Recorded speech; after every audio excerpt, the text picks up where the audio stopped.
Road પર police દેખાય એટલે મોટા ભાગના વાહન ચાલકોના મનમાં ડર ઊભો થાય જાય કે હવે ક્યાંય દંડ ભરવો પડશે કે કોઈ હેરાનગતિ થશે. પરંતુ પાલનપુરમાં બનાસકાંઠા જિલ્લા ટ્રાફિક પોલીસે આ છબીને બદલી નાખી એક એવી અનોખી અને સકારાત્મક પહેલ કરી છે જ્યાં નિયમ તોડનાર નહીં પરંતુ નિયમોનું પાલન કરનારા વાહન ચાલકોને જાહેર રસ્તા પર બેઝ એવોર્ડ આપી સન્માનિત કરવામાં આવે છે. અને આ પહેલ માત્ર સન્માન સુધી સીમિત નથી પરંતુ એક સ્પષ્ટ સંદેશ આપે છે કે જો તમે ટ્રાફિક નિયમોનું પાલન કરો છો તો પોલીસ તમારા સામે નહીં પરંતુ તમારી સાથે છે. આવો વિગતે વાત કરીએ સમગ્ર મામલા વિશે આ અહેવાલમાં. નમસ્કાર, હું ચિરાગ વર્ષાબેન, આપ જોઈ રહ્યા છો સ્વમાન.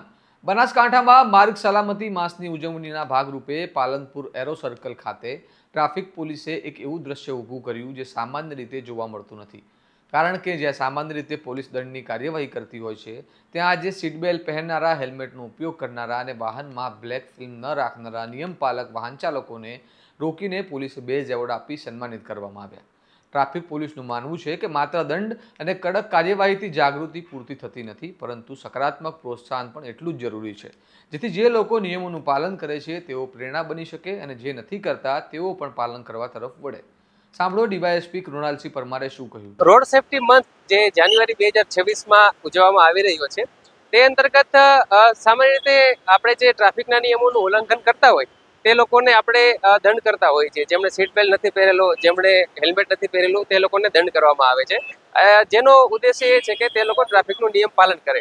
પરંતુ આ જે રોડ સેફટી મંથ જે છે જાન્યુઆરી 2026 તે અંતર્ગત જે લોકો ટ્રાફિકના નિયમોનું પાલન કરે છે તે લોકોને પ્રોત્સાહિત કરવા પણ જરૂરી છે. તો આ કાર્યક્રમ અંતર્ગત દરેક નાગરિકો પ્રોત્સાહિત થાય તે માટે જે એક આ પ્રકારનો બેજ છે, જે લોકો સીટ બેલ્ટ પહેરે છે, જે લોકો હેલ્મેટ પહેરે છે, તેમને આ પ્રકારનું જે આ બેજ આપી અને પ્રોત્સાહિત કરવામાં આવે છે, સન્માન આપવામાં આવે છે. અને હાલ પાલનપુર પશ્ચિમ પોલીસ સ્ટેશન અને જિલ્લા ટ્રાફિક તેમજ સિટી ટ્રાફિકની ટીમની મદદથી આ એરોમા સર્કલ ખાતે આ કામગીરી ચાલુ છે અને બનાસકાંઠા જિલ્લાના તમામ પોલીસ સ્ટેશન તેની અંદર પણ આ કામગીરી હાથ ધરવામાં આવશે. આ અનોખી પહેલ દરમિયાન ઘણા વાહન ચાલકોના ચહેરા પર આશ્ચર્ય અને ખુશી બંને જોવા મળ્યા, કારણ કે પોલીસ તેમને અટકાવી દંડ આપવાનું નહીં પરંતુ અભિનંદન આપવા માટે રોકી રહી હતી. અને આથી એક પ્રકારનો માનસિક ફેરફાર પણ જોવા મળ્યો કે પોલીસ માત્ર દંડનારી સંસ્થા નહીં પરંતુ માર્ગ સલામતીમાં સહભાગી તરીકે પણ ઊભી છે. ટ્રાફિક વિભાગ અગાઉ પણ ફૂલ આપીને કે જાગૃતિ અભિયાન ચલાવીને નિયમો સમજાવતો રહ્યો છે, પરંતુ આ વખતની બેઝ એવોર્ડ પહેલ જાહેરમાં સન્માનના માધ્યમથી એક નવા ધોરણો ઊભા કર્યા છે, જેમાં નૈતિક ફરજ અને સામાજિક જવાબદારીને મહત્વ આપવામાં આવ્યું છે. આ સમગ્ર પહેલ પછી એક મોટો સવાલ પણ ઊભો થાય છે કે શું આવા સન્માન અને પ્રોત્સાહનથી ખરેખર ટ્રાફિક નિયમોનું પાલન વધશે અને અકસ્માતોની સંખ્યામાં ઘટાડો થશે? કારણ કે એક તરફ કડક દંડનો ડર છે તો બીજી તરફ સન્માનની પ્રેરણા, અને આ બંને વચ્ચે સંતુલન જ રસ્તાઓને વધુ સુરક્ષિત બનાવી શકે છે. બનાસકાંઠા ટ્રાફિક પોલીસે જે સંદેશ આપ્યો છે તે સ્પષ્ટ છે કે નિયમોનું પાલન કરવું માત્ર કાયદાની ફરજ નહીં પરંતુ પોતાની અને બીજાની સુરક્ષાની જવાબદારી છે. હવે જોવાનું રહ્યું કે આ નવી પહેલ લાંબા ગાળે વાહન ચાલકોના વર્તનમાં કેટલો ફેરફાર લાવે છે.